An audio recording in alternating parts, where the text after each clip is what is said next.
My name is Andy Erickson from St. Anthony Falls Laboratory, and I'm here to host today in place of John Bellata, who cannot be here today, though he sends his regards to everyone. The Minnesota Stormwater Research Spotlight Series is part of the Minnesota Stormwater Seminar Series. And the Spotlight Series is a bi-monthly experience featuring research results from projects made possible through the Minnesota Stormwater Research and Technology Transfer Program in collaboration with the Minnesota Stormwater Research Council. And this seminar series is made possible through this same group. If you'd like to learn more about other projects or these projects that are featured today, I encourage you to check out the website here on this slide. I will put all of these links in the chat momentarily so you have them handy. If you want to learn more about upcoming Research Spotlight events or Minnesota Stormwater Seminar Series events, please go to the link here for Stormwater Seminars. If you'd like to see past events that we've had over the last almost 2 years now, you can go to our YouTube channel with the link or by searching for Minnesota Stormwater Seminar Series. Today, we will feature 2 presentations on research projects. We will have our first presentation with the Q&A, then we'll take a short 5-minute break, and then have our second presentation also with Q&A. So with that agenda, we will get right into our presentations.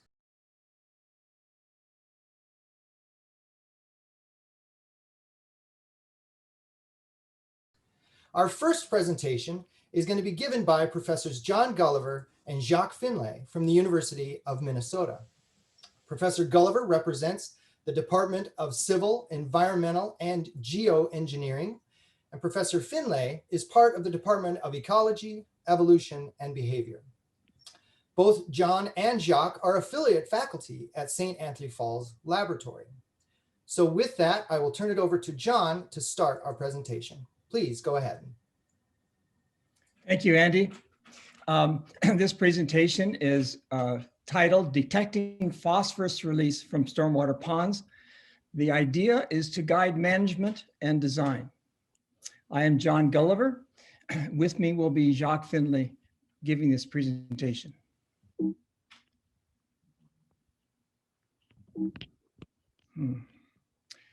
I don't seem to be able to advance it. Let me see. Okay. All right. Our collaborators, we have many collaborators on this project. 1 PhD student, Vinny Taguchi, 3 research associates, 1 professor emeritus who has worked quite a bit on lakes and ponds, and many other staff and undergraduate students, 2 of whom you see here out in our sampling. The outline today, we'll be talking about some background, study design, how we designed, then we'll focus on the research discoveries. Jacques will take over. And we talk about many ponds being stratified, duckweed as an indicator, also having impacts, sediment phosphorus release potential. We'll talk about how we measured sediment phosphorus release potential. And then we'll also talk about pond hydrology and how that affects phosphorus retention. We'll finish with risk factors for reduced P retention in ponds and future research needs. So a little bit of background. I think most of you know this, but it's always good to start with this. Why is phosphorus important? It's especially important in the northern Midwest, Minnesota, Wisconsin, because we have so many lakes. And phosphorus is the limiting nutrient in all freshwater bodies, especially lakes and reservoirs. And when you add phosphorus, you get an algae bloom. The primary part of that algae bloom that likes the phosphorus the most, the high levels of phosphorus, is blue-green algae, which is cyanobacteria, releases toxins. Harmful algae blooms results in a soupy water body. So phosphorus and water quality, 40% of the lakes across the US are impaired due to excess phosphorus. Phosphorus is a really important nutrient because it's the only thing that the algae need in freshwater systems to grow. 696 water bodies in Minnesota are impaired due to phosphorus. So it's a pretty significant problem. So let's talk about ponds. Ponds are between the runoff and the lakes, right? And so the ponds receiving water body is the lakes. These are assumptions about stormwater ponds. Ponds are shallow, not stratified. That's a main assumption. Because they're not stratified, they have high dissolved oxygen over the sediments. And that means if you have high dissolved oxygen over the sediments, you typically often have no phosphate release from the sediments, because the sediments have a lot of phosphorus in them because they've been collecting organic compounds, leaves, grass clippings, dirt for a long time. And then ponds should also capture solids and associated phosphorus by settling out these organic compounds and the sediments. So you should have less phosphorus leaving the pond than you have entering it.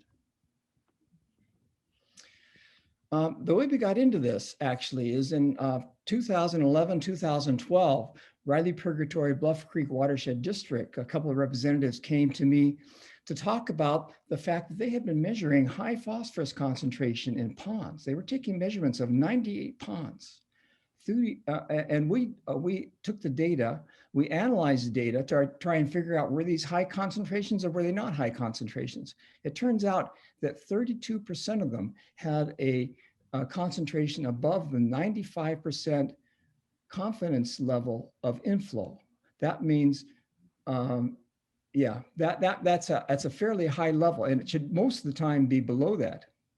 You can see this set of ponds here on the x-axis. On the y-axis is total phosphorus. To the far right are 66 ponds. So there are 66 ponds that they sampled that were below the 95% confidence interval of the inflow. And that's the way a pond should be, because you should be releasing less phosphorus than you have coming in.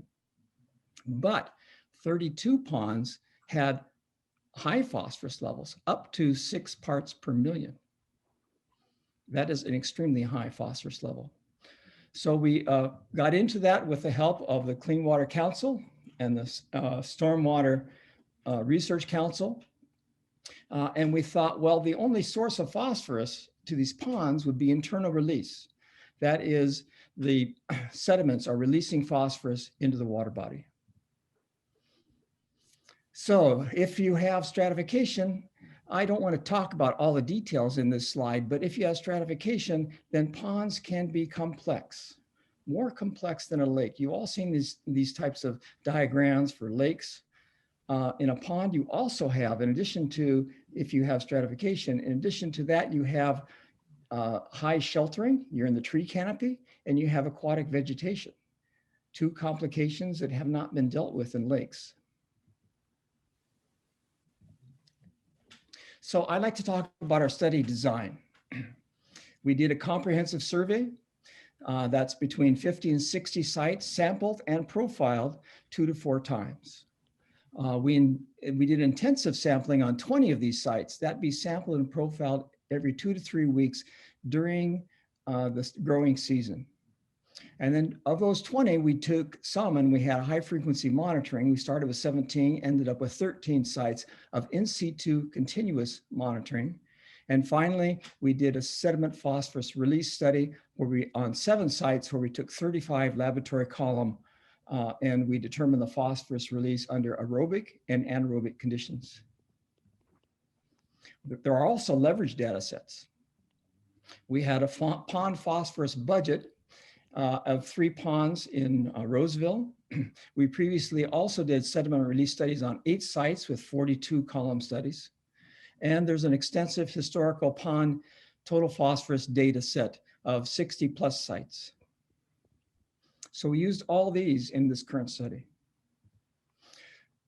Now, I'm not going to talk about all the details of this study. The details are pretty elaborate. I'll just talk about some of the conclusions, some of our observations that we reached from that. And Jacques will be talking about those. So field sampling. We did a lot of field sampling. We had our crews in the field all summer. It was quite an operation. It was a lot of fun. But there are diverse study sites. You can hear some of the 15 study sites. You can see they look different. They have different amounts of duckweed. Some have duckweed, some don't. Some have some macrophytes growing in them, some don't. Some are sheltered, some are not as sheltered. The one thing they have in common is they're all quite shallow, between 0.5 meters and 2.4 meters. These are all shallow ponds. And shallow ponds is predominantly what we have in terms of stormwater ponds. We did intensive monitoring. That would be with discrete temperature, conductivity, and DO loggers. We developed stations, Arduino stations with wind speed, water level. We took the temperature profile, and we installed 13 stations between summer and fall of 2019 and 7 stations between summer and fall of 2020. So that's our sampling. The intensive monitoring has some interesting results. You can see the details of the temperature profile and the details of the wind profile. This is a little bit complicated, so I won't describe all of it, but I can't, here's my cursor there. There's a mixing event right in here. These are temperature profiles, different temperature at different levels. And this right here is water level. And you can see the water level goes up when we have a mixing event. So that's because of inflow. Inflow caused a mixing event. But the mixing event was not long lasting because shortly after that mixing event, it was stratified once again. So I'd like to turn it over to Jacques to talk about some of our research discoveries. Good morning, everyone. Hello. Thanks for joining us. John and I are going to attempt to tag team this, so hopefully you can all hear me okay at this point. And I'm going to walk you through some of the, part of the 4 things that we'd like to highlight today in terms of the advancements that we made in this project. And we have a lot to talk about, and we're not going to get to it all today, but we're really highlighting 4 areas here. And the first one is that, as implied from the previous slide, that we found a lot of the ponds that are out there, we're using ponds in a really broad sense. A lot of them are highly stratified and have low dissolved oxygen. And I think all of you are familiar with the impacts that has on nutrient cycles, particularly phosphorus cycling in freshwater systems. Second point is all about duckweed, which we tried to ignore for a while and finally have given in and embraced it as an organism that has major impacts on these ponds and also provides potentially a good indicator of conditions within those ponds. And then I'm going to switch back to John, I think, and he's going to talk about the sediment release studies, and then we'll go into pond hydrology in terms of these four results. So the first area that we'd like to highlight is this surprising result of high prevalence of stratification across a lot of the ponds, not all of them, but a lot of them that we looked at.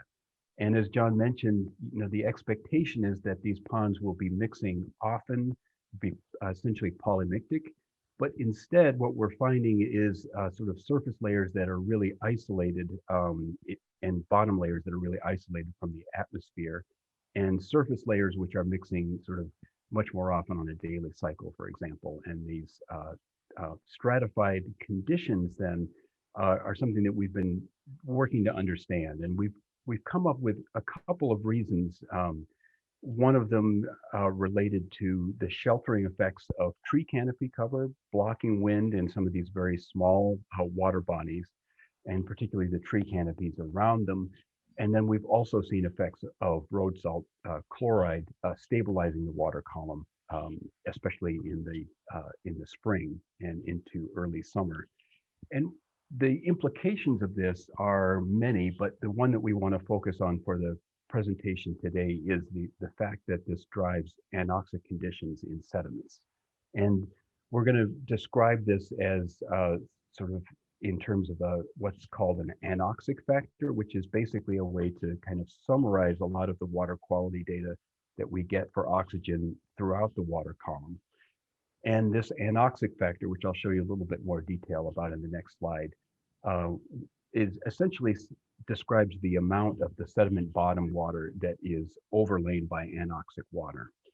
And what we've seen in 2019 and 2020 is that sort of at least 40% of the ponds that we sampled in 2019 had a very high anoxic factor. So that means that most of the sediment, the overlying water in the sediment, was in fact anoxic.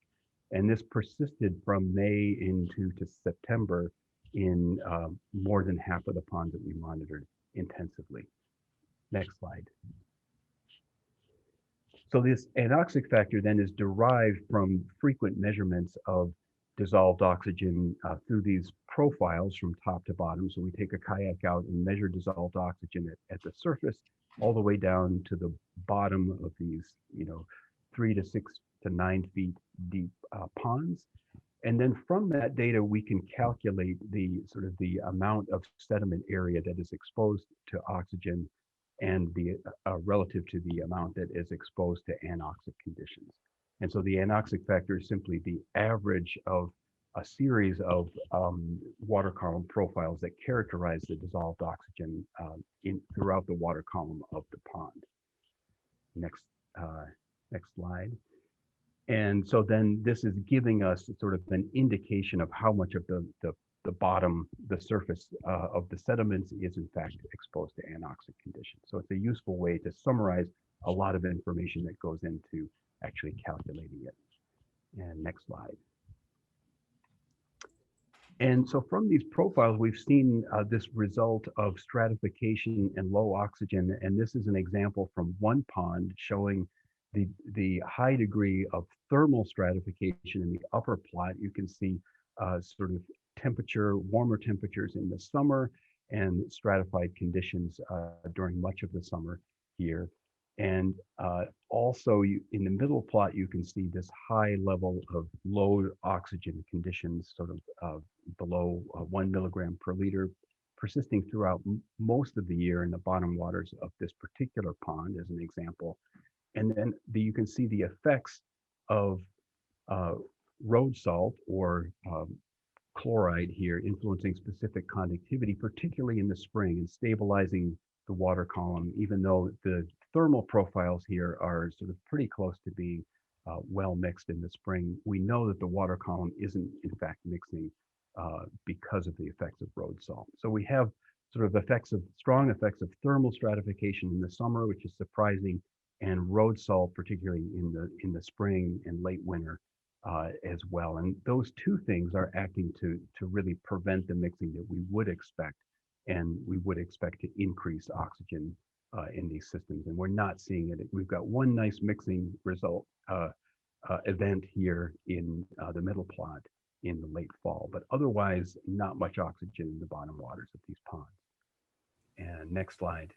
And this is just sort of highlighting some of the things that I sort of just talked about in terms of sort of not much thermal stratification sort of in the early and late parts of the year. And then this strong effect of road salt here indicated by conductivity in the spring and early summer. And then this strong thermal stratification in the summer. And then this, highlighting again this mixing event that we see during windy conditions when the water column is cooling down in the fall. So one of the things in terms of understanding why we're getting so little mixing in these ponds that we focused on in terms of the summer conditions when we know a lot of water is moving through these systems and temperatures are warming, is zeroing in on the effects of canopy cover and wind sheltering by other structures as well. And you can see sort of the contrast between sort of these two different situations depicted here from this sort of one more open pond and this one highly sheltered pond by tree canopy cover covered in duckweed, which I'll talk about next. And to better characterize this, then we've collected a lot of diverse data sets. And this is an example from one pond, sort of integrating information from sort of canopy height, local topography from LIDAR, and remote sensing to get an indication of the canopy extent around the pond. So you can see for this one example, we've got a lot going on in terms of things that might influence wind speed sort of around this pond. And when we sort of boil all of this down and look at the effect of sort of canopy height, just canopy height alone over the wind mixing frequency around across ponds, each of these points is a different pond, we can see the indication of an effect of sort of higher, larger canopies around these ponds, sort of having sort of a negative effect on the frequency of mixing. So we're beginning to sort of uncover, and lots more to do on this, but an effect of trees on sort of the degree to which these ponds are mixing. Next slide. So the next result, sort of to spend a little bit of time on, is the impacts of duckweed. And it's important to point out that many monitoring programs like ours sort of have sort of not always sampled the duckweed layer itself and sort of pushed it aside and collect surface water. And it turns out that that's a really sort of important point, because duckweed is having some important points both on the physical system, as well as also influencing directly the phosphorus concentration within these ponds. I won't talk about that latter result here, but that's something to consider. Next slide. So this slide is summarizing some of the results that we've seen. We've noted high duckweed levels on ponds with high phosphorus concentration, suggesting an association between the two. We've seen sort of high duckweed levels appear in ponds that tend to be sheltered, stratified, and have low oxygen conditions. We've developed a strategy to sample duckweed itself, both in terms of the phosphorus in the duckweed and the extent of coverage on the pond from visual estimations. And that's allowed us to both sort of measure the extent of duckweed coverage over time, and also characterize the biomass and phosphorus content within the duckweed layer itself. And together, we're using that to try to understand what duckweed is actually doing to dissolved oxygen and phosphorus cycling. I'll share a little bit of those results in the next slide. And so we're got pretty good evidence at this point from many different ways. I'll just show you sort of one example from some water column profiles here from a single survey date. Pretty good evidence that duckweed is controlling oxygen levels within ponds. And so these are two groups of data sets here, both from shallow ponds about the same maximum depth here in centimeters, so just over a meter, 3 feet deep.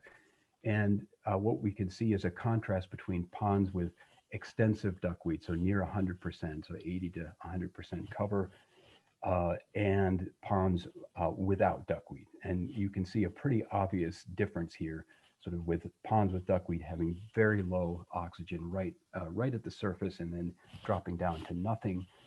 Ponds without duckweed having much, much higher dissolved oxygen. And the scale might be cut off on your screen here, but the scale is the same for the two plots. So we're getting, reasonable, good amounts of dissolved oxygen down at the bottom if we don't have duckweed around. So how is that affecting phosphorus?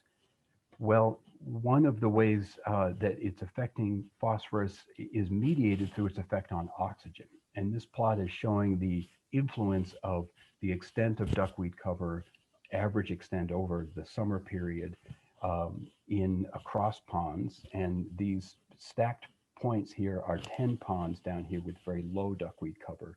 And this is plotted against this anoxic factor again. So returning to this sort of summary metric that we can use to describe the degree of oxygenation throughout the pond. With an anoxic factor of 1 essentially indicates that the whole bottom of the pond is exposed to anoxic conditions. And a value of 0 then suggests that there's oxygen all the way down to the sediment surface. And so what you can see here is that when we have high duckweed cover, we're essentially sort of beginning to make more and more of the pond, or all of the pond, completely anoxic. Next slide. So this next slide shows the implications of this anoxic condition on surface water total phosphorus. So now I'm relating anoxic factor, which is highly influenced by duckweed, to the amount of phosphorus that we see showing up in the surface waters of these ponds, excluding duckweed itself. So this is just what's in the water, largely without duckweed. And we can see as we get sort of more and more anoxia throughout the extent of these ponds, we get more phosphorus, and that makes sense. And John's going to talk sort of more about why those results, or the mechanisms underlying those results, shortly. Next slide. And we're going to switch back to you now, John, right? Okay, thank you, Jacques. Okay, yes. Sediment phosphorus release potential. We did some core collections to determine sediment phosphorus release. Here is a sediment core in the wintertime and in the summertime. We have two people out taking sediment cores and then placing the cores into this rack that we analyze in the laboratory. This is what it looks like in the laboratory. You have the sediment, and then you have the water column above it, which came from the lake. And then we can have low oxygen by putting in nitrogen, or we can have high oxygen by putting in air. So we can handle both. We can handle both conditions. Here are some of the results on the phosphorus release. This is phosphorus release from the sediments. We have oxic flux, which is when you have high oxygen concentration, and you have anoxic flux, which is when you have low oxygen concentration. The anoxic flux is always positive. That means that the anoxic flux is moving from the sediments into the water. The oxic flux is typically negative. That means that the sediments are absorbing phosphorus. There are a couple of exceptions to that negative oxic flux. That would be the Shoreview Pond and the Brent Pond and Pond B. We aren't sure why they are. Well, that's a sign that they are controlled by microbial degradation of organic matter. Are these large sediment fluxes? Yes, they are. 3 milligrams per meter squared per day, for example, on the left-hand column, could increase your water column concentration of phosphorus by about 1 milligram per liter. So they are significant releases of phosphorus from the sediments under anoxic conditions. So if your pond goes anoxic, in this case, many of them would release phosphorus to the water column at significant rates. We also analyzed the sediment phosphorus fraction. The reason we wanted to do this is to develop a criteria by which you could determine if you have phosphorus release, substantial phosphorus release from your sediments. The loosely bound, in green, we have the loosely bound and the iron-bound phosphorus. And then those are called redox phosphorus.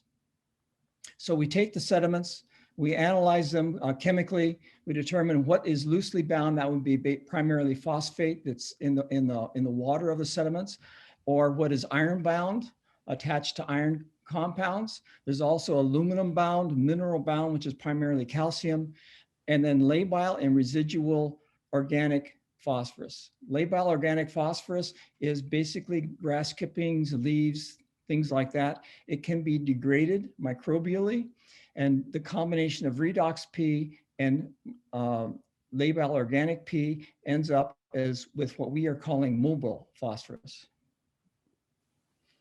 So here are the results of the phosphorus in the sediments. They are interesting. You have to be used to it to see it. All of the yellow and brown are what is releasable. The brown and the reddish at pond 849W, that's the only one where we found a significant amount of loosely bound P. Otherwise, it was iron bound or labile organic P. So if you look at the levels of the brown and the yellowish brown, you see basically what can be released out of the sediments. There were some surprises here. The Shoreview Pond had a tremendous release, the highest release, and one of the lowest numbers of sediment fraction for phosphorus. But otherwise, it kind of made sense. We plotted these on some scatter plots. To the left is anoxic phosphate release from the sediments. And so that would be under under zero dissolved oxygen. The bottom, the left column and the x-axis in the bottom is redox P. That would be primarily the iron-based P. And that is one of the best correlations that we could get. So if you can determine the iron-associated phosphorus in your sediments, you could use this equation here to determine how much anoxic phosphate release you have from the sediments. Of course, the iron-based phosphorus is a little bit difficult to determine. Not every lab does that. It's not a very common process, but something that is common is to determine total phosphorus of the sediments. So on the right, we have another graph, which is anoxic phosphate release versus the sediment total phosphorus. So they just take the sediments, they determine the total phosphorus in the sediments. Any laboratory should be able to do this fairly readily. We do it all the time.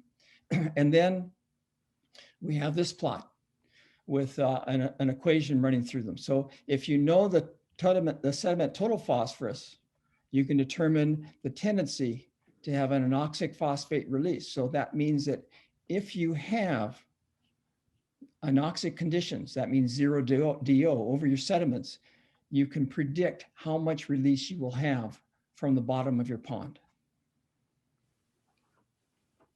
So I'd like to turn it back over to Jacques. He's going to talk about pond hydrology and how that affects phosphorus retention.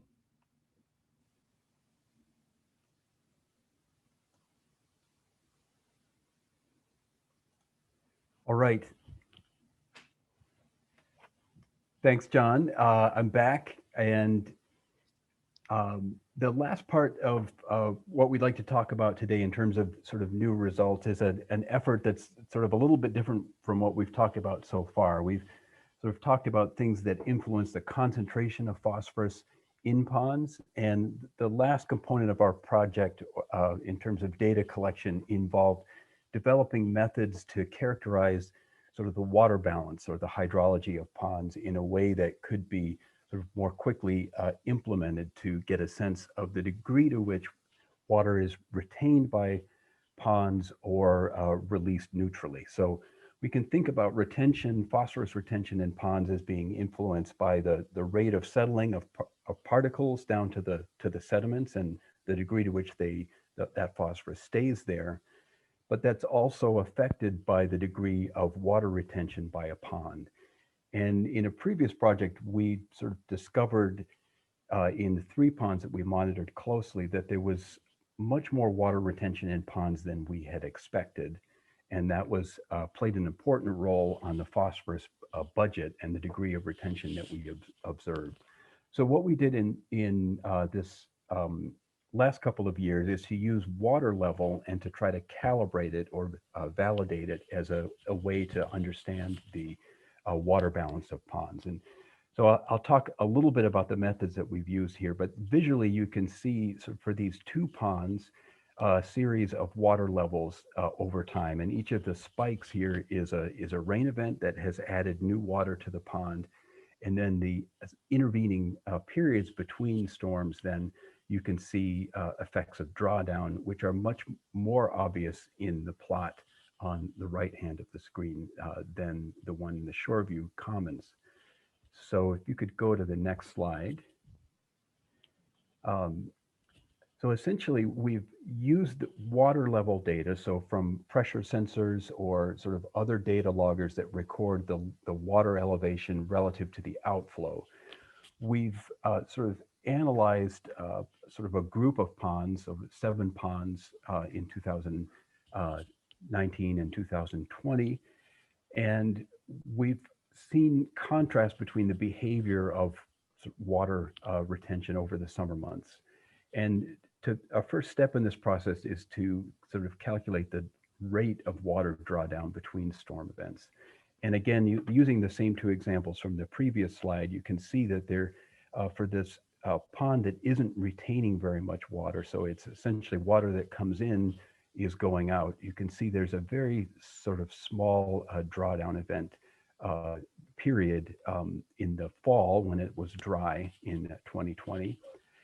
Relative to sort of much more dramatic and strong water losses between rain events in this other pond. And so this is sort of useful information for calculating the degree to which water is actually retained. And by retention, we mean loss due to either evaporation or exfiltration through groundwater or evapotranspiration by the surrounding tree canopy. If you could go to the next slide.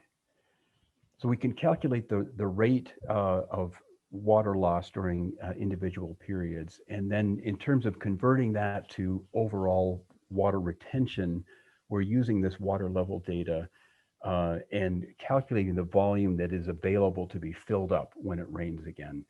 And that is giving us sort of a metric of water storage that we can convert to water balance from calculations of precip and runoff. And so for this particular pond, this is one that we've worked on for a number of years, is Alameda Pond.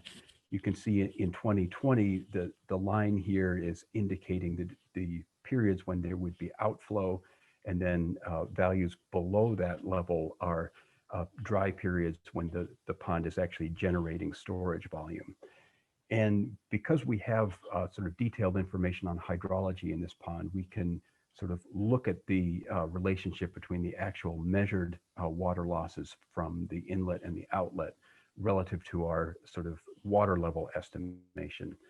And from the data that we've collected in our sort of dirty method for water retention, we can see that this pond is sort of retaining about 25% of the water that comes into it. So it's reducing the water losses by a modest amount. When we look across the range of ponds that we looked at, we can see that the values of water retention range between nearly 100%, and that indicates that all the water that came in sort of left through the outflow, all the way down to 2%. And that suggests that all of the water that entered the pond was essentially retained through other water losses other than outflow. And the next slide. And so this summary slide here is a bit busy, and I'll just sort of focus on the middle result as in terms of attempting to convince you that using water level is a sort of a reasonable approach to assessing the water balance of ponds.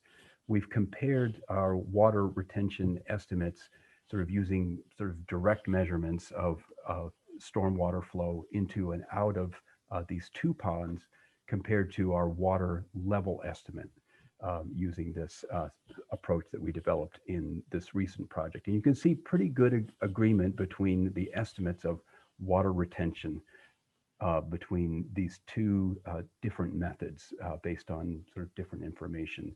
Sort of reasonable agreement here. We don't necessarily know where the water is going in terms of evaporation or groundwater loss, but we know that there is a lot of water loss here, and that has a big influence on the phosphorus retention in the ponds that we've studied.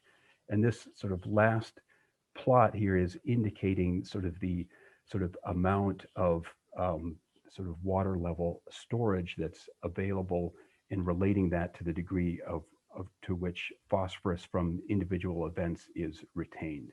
And so what this plot is showing for one pond here is that if we have a lot of antecedent water level storage capacity here, we're retaining most of the water and most of the phosphorus that's coming in.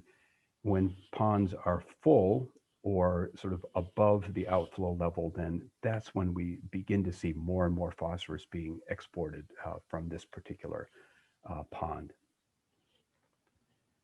Okay, so we'll move on to sort of a wrap up and a summary, and actually a component of our project was to identify risk factors for reduced phosphorus retention in ponds. And we've identified a number of them and talked about them, some of them quickly here.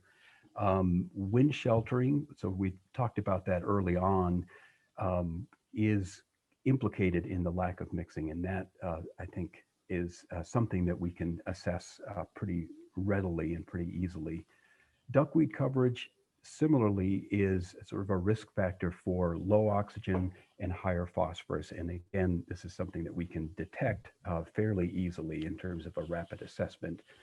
Water column profiles are important in terms of sort of identifying the mechanisms that are driving phosphorus release. And this requires sort of actually getting out in the pond and with a dissolved oxygen meter or a data logger and collecting data within these ponds, but is also sort of important in terms of pinpointing the oxygen regime within ponds.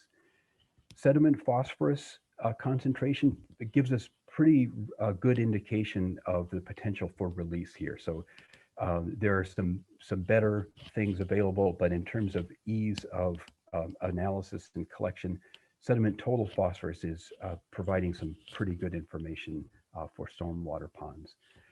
And then finally, sort of water level and water volume storage in ponds is giving us some good indication, with ponds that have releasing more water are sort of retaining less phosphorus. And so we can use water level and pond hydrology to give us some indications of the degree of phosphorus retention within these ponds.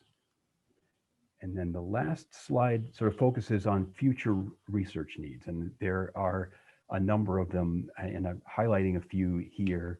The first one is that we clearly need more information about the hydrodynamics of ponds. Many of them are highly sheltered, and if we can do anything in terms of management or design to sort of increase the level of mixing that occurs and sort of to address this problem of stratification and low dissolved oxygen, that could be an important way to make these ponds function a little bit better. So mitigation options, we're going to hear more about that. And there are many some potential options, but we need more information clearly about mitigation and what works best in terms of cost effectiveness as well as effect on phosphorus. Duckweed is something that is sort of related to the first 2 points here, but could be managed in other ways as well in terms of sort of direct interventions or determining the threshold for explosive growth in terms of phosphorus threshold or physical threshold in wind conditions, which might be used to design and manage ponds to limit duckweed prevalence. Clearly, there's some potential for using sort of low-cost sensors to indicate phosphorus balance. So things like water level could be sort of very helpful, and there's clearly more to be done on that. And we need more information on design and maintenance guidance for ponds, and many people working on that, and hopefully we'll have a lot more to say in the next few years about that. So I'll stop here. I'm looking forward to sort of hearing some of the questions, and John and I will do our best to answer them here, but I'll stop there. Andy.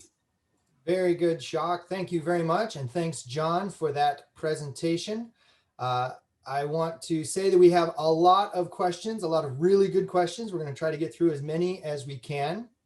The first question that's highly voted here, and I'll remind everybody live, if you see a question that you like, give it the thumbs up so it can rise to the top. I'll start at the top. The first question from Bruce actually asks, assuming the phosphate release at low dissolved oxygen is related to the chemical complexation of iron and phosphorus, where P binds with iron 3+ at higher DO and P is released from iron 2+ when DO is low, does the substantial P release begin within hours, days, or weeks of the sediments experiencing that low DO concentration? Okay, I'll take this, so that's all right, Jacques. Yeah, please do. It's nice to hear from you, Bruce, and good to hear that you're listening in on our presentation. Yeah, these ponds have a very high sediment oxygen demand. And what we've found is that within between 2 and 5 days, they go to zero dissolved oxygen if there's no oxygen coming in from the surface. So when they're separated from the surface by the stratification layer, that layer underneath at the bottom of the pond will reach zero DO within 2 to 5 days. Great, thanks, John. Our next question is, This work obviously has a lot of implications for municipalities, right? Managing their MS4 systems. So how would they, the MS4s, the cities, identify and prioritize ponds from sinks to sources? How can they distinguish easily?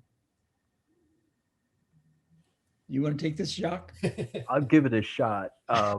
Yeah, I think, what we found are some things that could sort of help classify ponds that would be at risk. And clearly that might be used to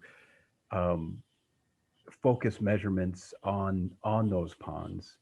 And I think there's so many ponds that are out there. We need a way to sort of rapidly assess them. I think that we've identified some things that could be used at a large scale to do that, and to help it at least sort of classify sort of groups of ponds, and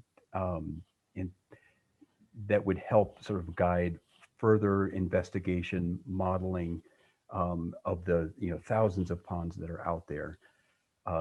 Clearly, there's more to be done to sort of validate and verify that our indicators are, telling us what we think they are doing. But I think we have a good start on that, and certainly there's increased capacity to measure things like water level, even from satellites potentially in the future. But data loggers are increasingly becoming cheaper to use, and so the possibilities for using, low-cost sensors in hundreds of ponds is not out of the question. I don't know, John, if you have anything to add to that, or No, that's a good answer. Good. Well, our next question, there's actually two questions related to some of the relationships you showed between wind and phosphorus and mixing. And the first question comes from Dwayne. Land cover with an R squared of 0.23 might not mean much, at least with what some of the things that you show. But the question is, how does the pond fetch orientation relate to common summer prevailing winds? So did you compare prevailing winds to some of the pond fetch, and is there any kind of relationship between the ones that are oriented with prevailing winds versus ones that are not? That's a great question. I think I could take this one, John, because I'm gonna point to Ben Janke, who has been doing a lot of work on this specific question. And we don't have the slide pulled up, but Ben has been sort of working on, and John and Bill Herb and our group have been interested in modeling. And maybe John, you can say more about this, but in terms of the data analysis that we've done, Ben has been sort of working on this specific question. So let's connect with Ben, and he can actually provide a look at that. John, do you want to say more about the modeling? Yeah, I'd like to say, Dwayne, you underestimated our R squared. Our R squared for total phosphorus and phosphorus released was 0.32, not 2.3. I just want to point that out. Good to be clear. Wind, sheltering. That's something we need to investigate. It's not simple. It's not easy. And we are working on that, and we will be working on that in the future. Good. We have a lot of questions. I want to get a couple more in before we transition to our break. First question is, so you talked a lot about duckweed's influence on the ponds. What about algae? Do you think there's any similarity there related to algae? Or did you look at that? You can take this, Jacques. Sure. Yeah. What we tend to see is a lot of algal growth, especially in newer ponds, and we get a lot of benthic algae sort of that seems to be transient. It definitely shows up, and you've seen it all out there floating around, but it seems to lose out on average to duckweed, and is sort of seemingly more transient. That's not true for some ponds, particularly newer ponds or ponds with, I think, that are getting more groundwater potentially. We don't really know, but there certainly can be a lot of phosphorus tied up by algae. The key contrast is that algae will float under certain conditions, but not always, and has a sort of a lesser tendency to float. And the key thing that duckweed can do is to sort of pop up to the surface, shut off all the light and sort of oxygen diffusion. And by always sort of being up there at the surface, it's, I think, having a kind of a distinctive impact relative to algae. Good question. Good. Yeah. And actually, we got a message in the chat from Ben Janke saying he's happy to answer questions offline whenever needed. So I encourage anybody that's interested to either contact myself and I can connect, or John or Jacques to be able to connect to Ben if you don't have his contact info. Our next question is actually related to the age and the maintenance of these ponds. So how often, if you guys know, are these stormwater ponds maintained in terms of dredging and sediment removal? And the question relates to, how old are these ponds? How long has the sediment been accumulating? Because that may have a big impact, not only on when we should decide to maintain, but if that's affecting our phosphorus release, maybe that's how we should address our maintenance schedules. I can take this, Jacques. That's okay. Yep. Yeah, how old are the ponds and how often are they maintained? I would say a municipality that maintains their ponds frequently would maintain them, dredge them once every 10 years. So the variation is between never to about once every 10 years. Now that's 10 years is plenty of time for sediments to collect at the bottom of that pond. So virtually all the ponds that we have a pretty good layer of organic sediments at the bottom of them. So I think that, and it doesn't take much organic sediment to start have a high oxygen demand, high sediment oxygen demand, and to start releasing phosphorus. We have found that age was not a determining factor in terms of predicting phosphorus release, and we did that correlation. Is that good enough, Jacques, or do you have anything to add? Yeah, I think that sounds good. And one interesting thing I will point out, we've seen a lot of variation in sediment phosphorus, and it's a little bit hard to predict, but we do see, with time, definitely in the kind of 30 ponds that we've looked at, we see a suggestion on average of increases in phosphorus over time, but there's a lot of noise out there too. Right. And I'd like to say thanks for joining us, Jane, and thanks for answering that question. Yeah, I want to take just one more question, and this question is really good to kind of wrap this up. And it's a pretty simple question. Do you have any recommendations for pond design modifications to enhance this P retention, or if you want to think about it the inverse, to reduce P release? What are kind of your big takeaways for design modifications? I do, Jacques. Go for it. Yeah. All right. Yeah, get rid of the liner. That's one observation from this pond hydrology. If you don't have a wellhead protection area or something like that, get rid of that liner and let the pond become virtually an infiltration basin. So you have a combination between an infiltration basin and a pond. It's possible it could never have to release phosphorus to the downstream water body. Now, what you want in terms of aesthetics, in terms of how the pond looks, that varies quite a bit, and that might be up to various people. But I think that removing the lining would do a lot to encourage pond retention of phosphorus. What do you think, Jacques? Yeah, I think as long as it didn't generate too much scour, and so there's a whole host of questions that we need to address. But I certainly removing water through other ways and sort of infiltrating the groundwater could be a good thing. There's sort of work to be done to sort of address the implications of that. But yeah, sounds good. Well, great. Thank you both, John and Jacques, for this presentation. And thank you, audience, for your questions.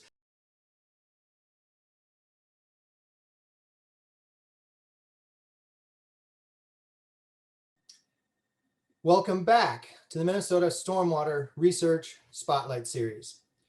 We're going to start now with our next presentation. Our second presentation today will be given by Greg Wilson, a senior water resources engineer at Barr Engineering Company. Greg will be presenting on his project titled Pond Treatment with Spent Lime to Control Phosphorus Release from Sediments. So Greg, please take it away. Thank you, Andy. Good morning, everyone. And as Andy said, our study, which we're in the middle of right now, this is actually going to be an interim progress update for this study, which we are about halfway through. The COVID considerations that we had from last year kind of put us back about a year on this study. So, but yeah, we're, as you heard in the previous talk, phosphorus release from sediment is of concern. And so what our study involves is using spent lime to try to control that release of phosphorus in sediment, both from ponds and then maybe ultimately be able to scale up to a lake setting. We are privileged to have been funded by the Minnesota Stormwater Research Council and the University of Minnesota Water Resources Center, as well as the clean water funding that comes with that. So I really appreciate our partners on this project, and being able to pursue this effort has been really gratifying thus far. Our intent here in terms of our overall goal is to, like I said, look for another way of controlling the release of phosphorus from stormwater ponds, that being the beneficial reuse of spent lime to do that. And so that is our goal. Part of what our study involved were two major efforts, one being done in the lab that I can report on today, and some lab dosing experiments that we conducted with spent lime, so that we can ultimately take what we learned in the lab and apply that in the field, and then do real life monitoring. We've got a couple ponds, one in the Vadnais Lakes lake area WMO, and one in the Ramsey Washington Metro Watershed District that we will be applying the spent lime to this summer or this spring, and then this summer be able to monitor stormwater and do some profile monitoring to evaluate how well the application of spent lime was working at controlling phosphorus release. These are two ponds that we have previous monitoring on, and we know that they are subject to at least occasionally releasing phosphorus from the sediment, and therefore contributing to the potential for downstream water quality problems. Our team, besides other staff from Barr Engineering, includes staff from the Vadnais Lake area, WMO, Ramsey Washington Metro Watershed District, the St. Paul Regional Water Services staff, as well as the cities of White Bear Lake and Maplewood. So a little bit of background. As the previous talked about, there are this is a concern, the phosphorus release from ponds. And so there's a few ways of trying to address that.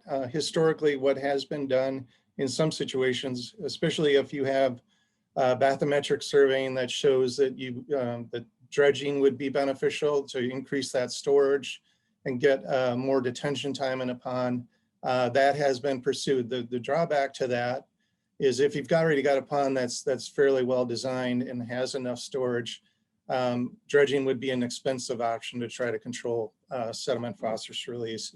We've used alum as well in several settings, and we know that it's not sensitive to anoxia. And we know from the previous talk that anoxia is really what in these ponds is what's contributing to that sediment phosphorus release. So we have previously used alum, and it's proven to us that it works long-term at controlling that release. The longevity, though, is limited to some degree by new accumulations of sediment in ponds or shallow lakes, and therefore can be subject to, in the future, to sediment phosphorus release. A couple of other more experimental ideas for controlling sediment phosphorus release are the use of iron filings to tie up phosphorus, as well as in our case, what we want to evaluate is spent lime. We hope that these ideas have the benefit of maybe being cheaper. If they can be almost as effective as alum, that would be good to know. And whether or not they are redox sensitive, that will be an issue in terms of maybe the longevity for how well these treatments might work. And so right now, I would classify those two options as not really having maybe the best long-term documentation for how well they work in our settings. So what we do know is in the early 90s, our company was working with the St. Paul Regional Water Services to evaluate the potential that that the application of spent lime might have in controlling sediment phosphorus release. So what you see here are a couple of graphs. The one on the left is a control setting. These were microcosms that were subject to anoxia in the lab, and then we over time steadily collected phosphorus samples to evaluate the release rate. And so without any alterations to the sediment, what this particular graph on the left side shows is that we were getting almost 6.5 milligrams of phosphorus released per square meter per day from just the straight sediment taken from, in this case, Goose Lake. There were several other lakes that were evaluated as well. And in those experiments, it almost didn't matter. In our case, we had an idea of how much spent lime we wanted to apply to the sediment. The graph on the right-hand side shows that even just applying 25% of what we thought we needed to control the internal load was successful. And we saw similar results with other lake sediments that we had collected and analyzed in the lab at that time. So we had this information going into our proposal phase for this project. What we didn't know is just, what the long-term effectiveness might be. Also how this might actually work when you scale it up to a real field setting. I want to give you some more background just on what even spent lime is. It's in our case, what's coming out of the St. Paul Regional Water Services is a filter cake.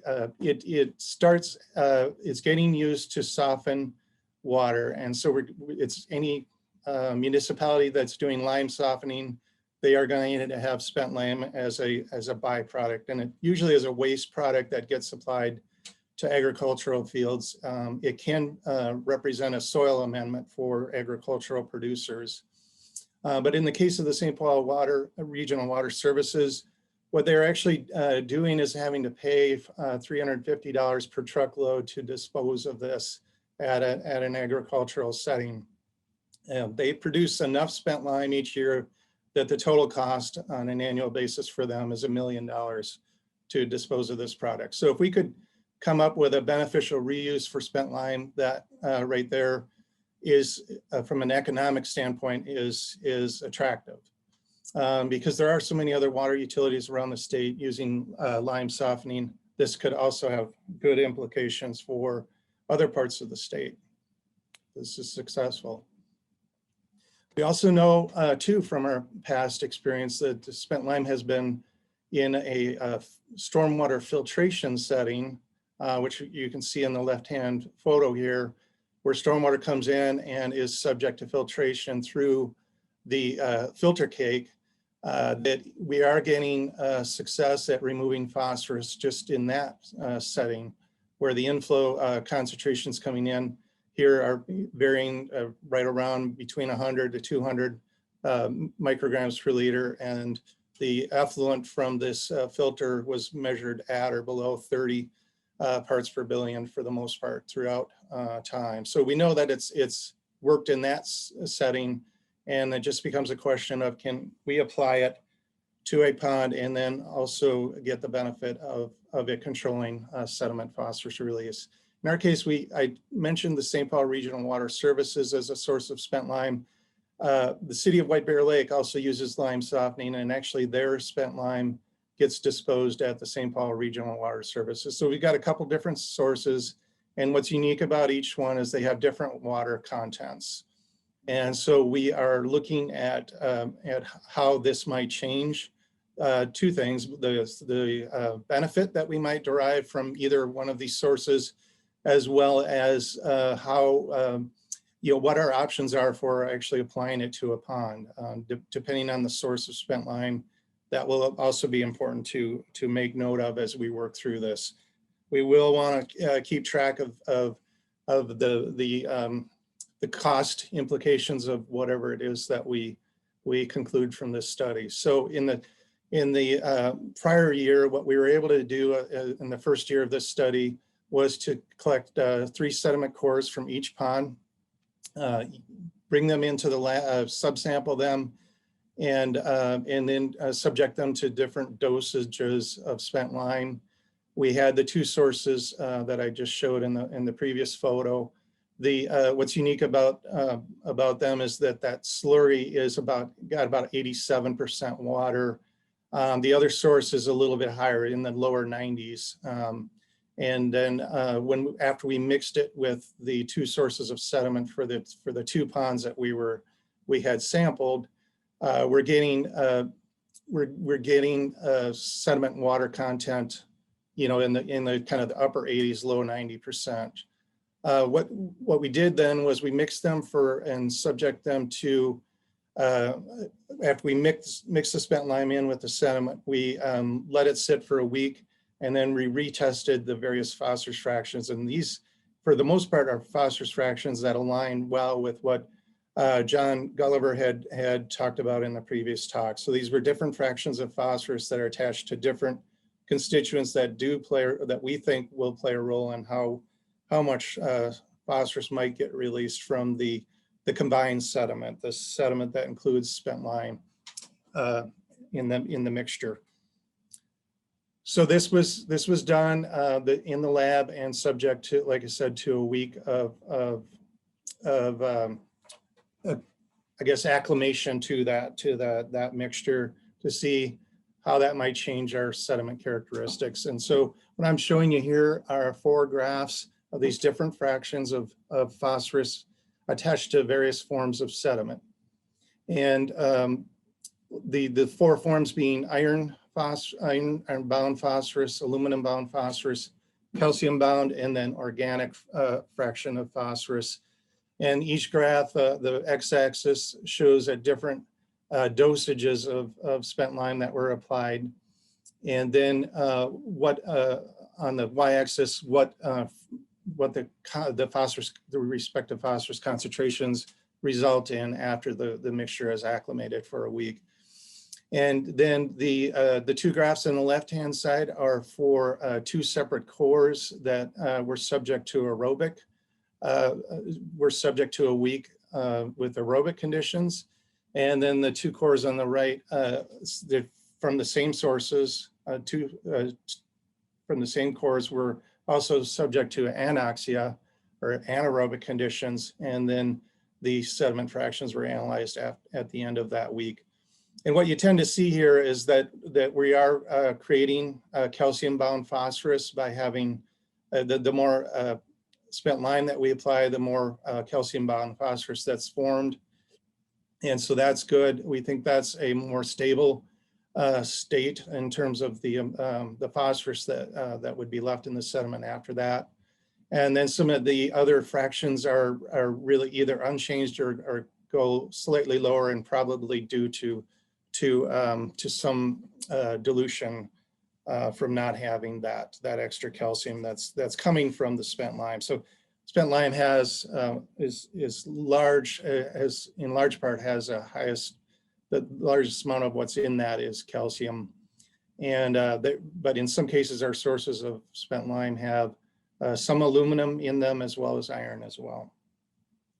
So this was encouraging to us. And then the other question that we wanted to answer was whether or not this might have an impact on pH. Having that extra calcium in the water might result in slightly higher pH as we start to add higher dosages of calcium. And so this graph is showing how pH changed at the different dosages. So in each case, we have separate cores that were analyzed for pH. Each core is between each set of red lines. And then the higher dosages are on the right bar within each interval.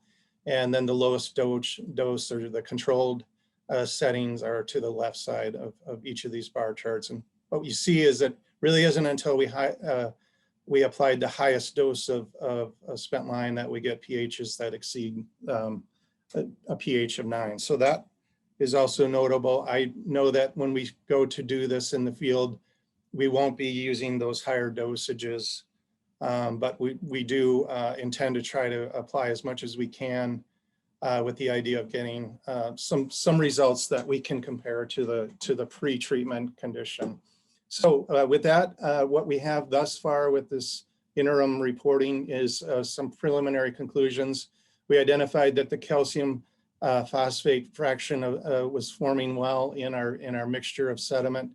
We do know, though, that the formation of that could be a little slower, obviously, when you put it on top of the sediment than maybe some of the other metal phosphate reactions, such as aluminum phosphate fraction. So that may play a role in how well we see the benefit of doing this in the field. But our tests do demonstrate that we are predominantly forming that calcium phosphate fraction, and then if anything, what we might be doing is displacing phosphorus that's already in the organic fraction, or maybe picking up some phosphorus that's decayed because of organic decay in the sediment. For the most part, this is insensitive to the redox conditions. We did not see an adverse impact from the anaerobic core testing in comparison to the aerobic testing. And we think the pH effects can be avoided by applying a slightly lower dose than that high dose that I talked about in the previous graph.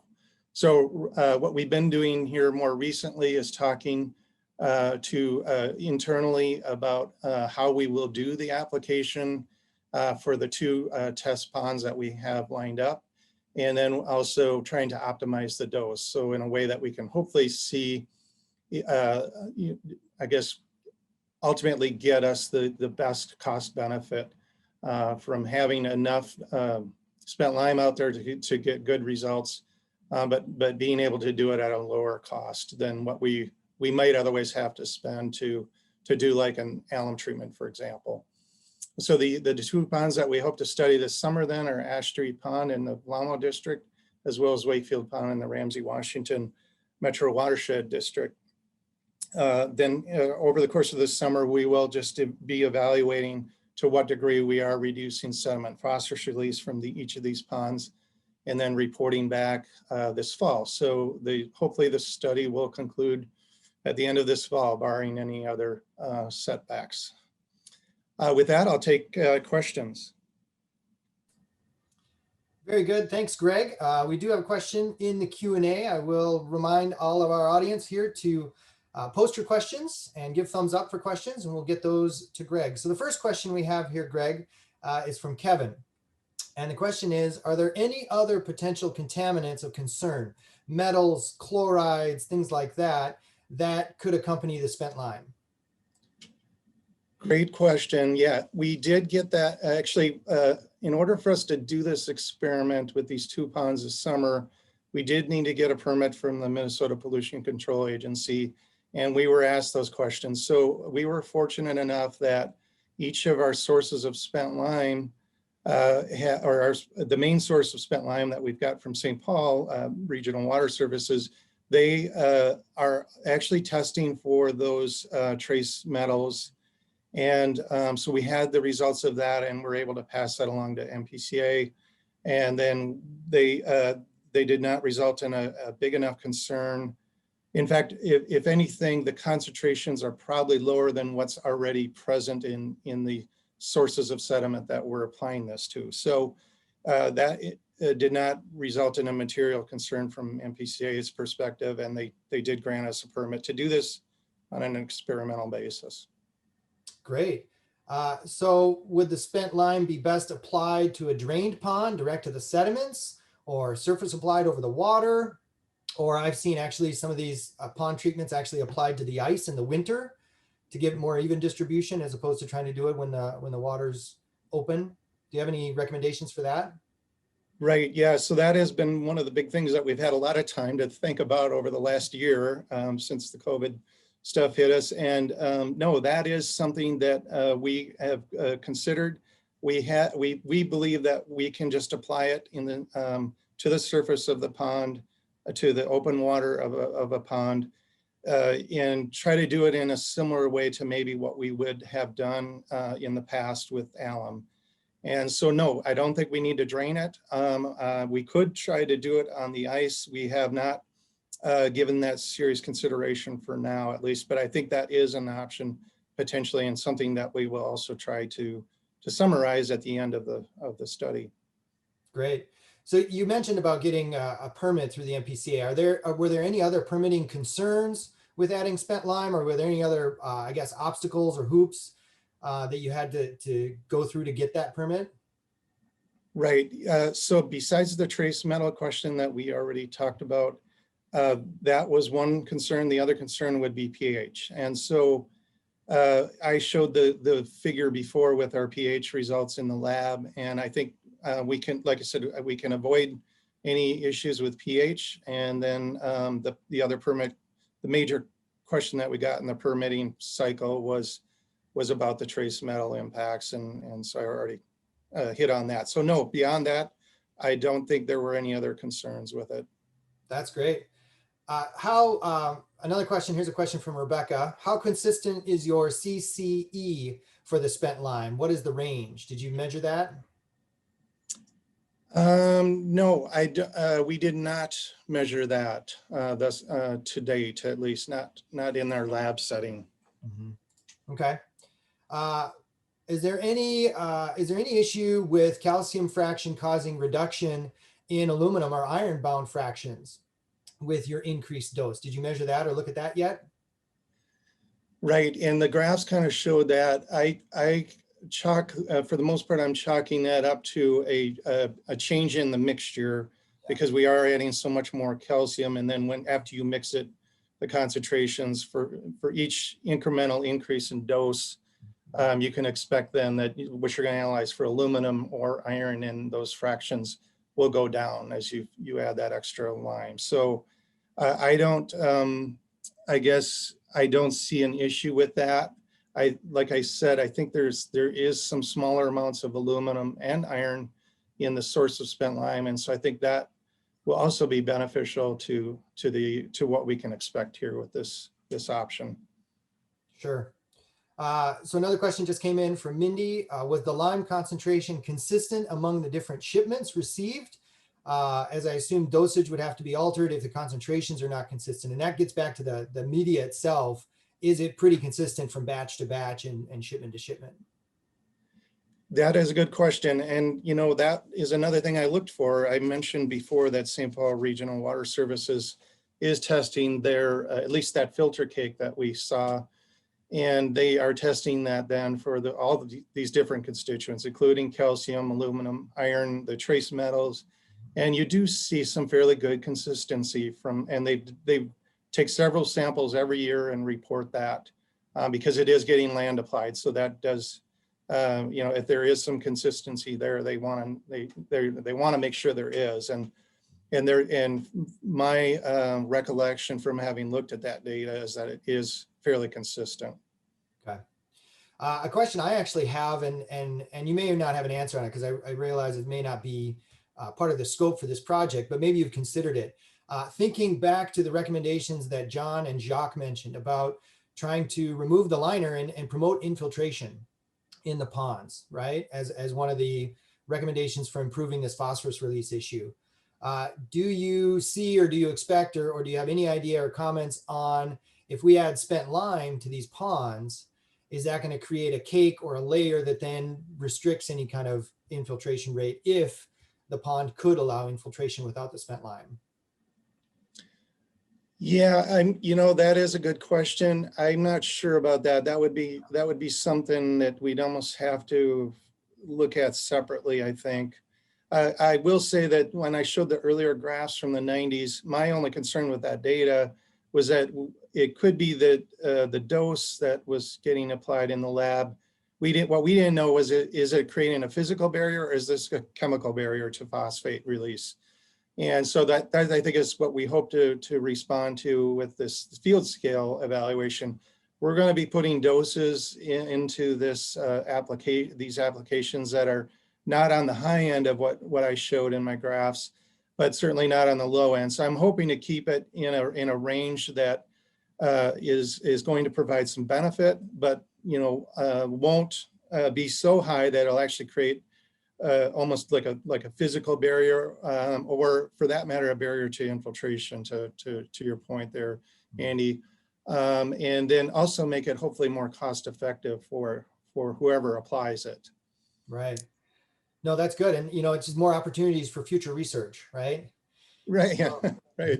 there's another question that came in here. Is there an attempt to improve the quality of the sediment removal product that could be then used for agricultural purposes? Calcium and phosphorus, for that matter, can be very favorable on ag lands. Have you considered that or thought about that? Or is there anything that from this work that could go towards that end? Yeah, that is a good question. I guess I wouldn't view this as something that would just completely change the status quo as it relates to the amount of spent lime that's generated across the state. I think that St. Paul Regional Water Services is generating at least 1 to 3 truckloads a day of filter cake. And so obviously, even if this was, if we can show that this is beneficial from the perspective of controlling sediment phosphorus release, that it wouldn't go away. I guess the need for it to be used as an amendment to soil in an agricultural setting would not go away. I would assume that would still be, one thing that would continue to have to happen. So then maybe there's, again, future research possibility looking into essentially reharvesting or recollecting that material and what can you do with it at that point, right? And that really Right, yeah. Yeah, you could imagine that, the same kinds of questions do come up with land application of other, like I talked about dredging before, those dredge spoils do, in those circumstances, do get tested, and then depending on the results of that, you are looking for a land application situation. You're looking at doing a land application of that sediment where you can, at least. Yeah. So another question, has there been any work completed yet to predict the longevity of using spent lime to control phosphorus release? You have a sense of that? Yeah, no, I think that what we can do though is we can go, that I think the real benefit of doing these applications to 2 ponds in a real life setting is that we can go back there in future years.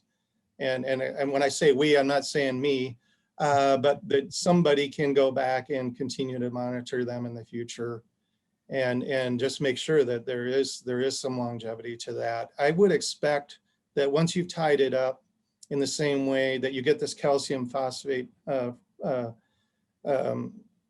you get the formation of the calcium phosphate fraction of phosphorus, that it should tie things up as almost as well as maybe aluminum does. And so the hope is that we can get benefits that are in line with what we see with aluminum or alum applications in these settings.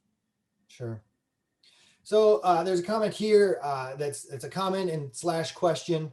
Again, getting back to the idea of removing the liner and promoting infiltration, and the fact that even just a sediment accumulation, possibly the spent lime could create a barrier for infiltration, right? So I don't know if you've thought about maybe a treatment train approach, where perhaps we can put spent lime in a specific practice within the treatment train to achieve its primary purpose of capturing phosphorus, retaining phosphorus.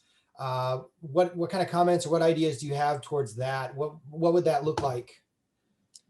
Yeah, what it almost sounds to me like you could expect would happen would be something like almost maybe a combination of what I showed before. So I showed before that we've also used spent lime in a stormwater filtration setting and gotten good results from that. So no, I would expect that it's going to work, that if you do something maybe in another part of a treatment train, that it would still be beneficial. Right.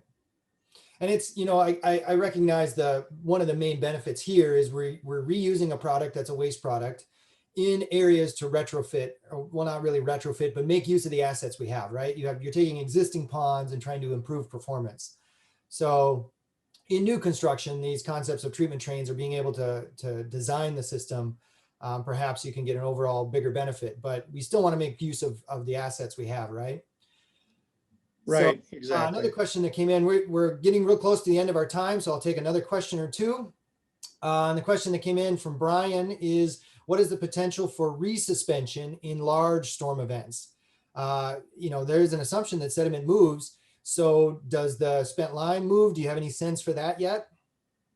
Yeah, that is something worth considering. Now, I will say that this is probably, like if you saw the slurry, the consistency of the slurry that I showed at least is, I mean, it is very much more dense than I would say like alum flock is. So, and we have had good success at applying alum flock without it resuspending.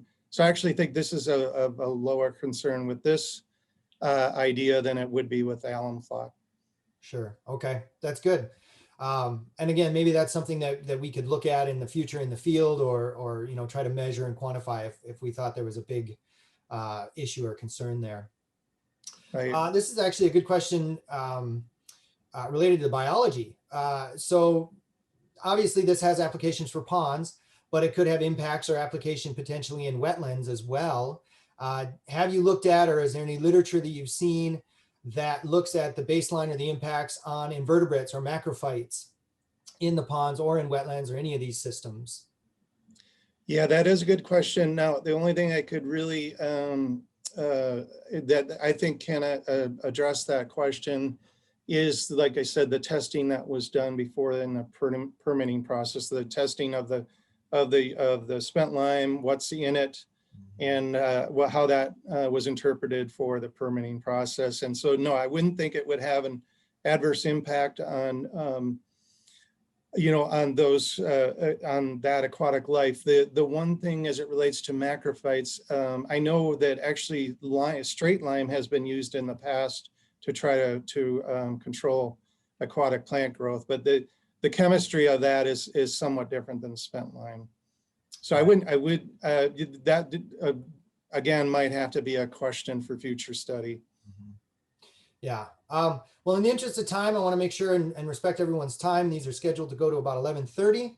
I'm going to close the questions for this. Again, there are more questions here than we have time to answer. I will share them with Greg, give him an opportunity to provide answers to these questions and maybe even expand on the questions he's already answered.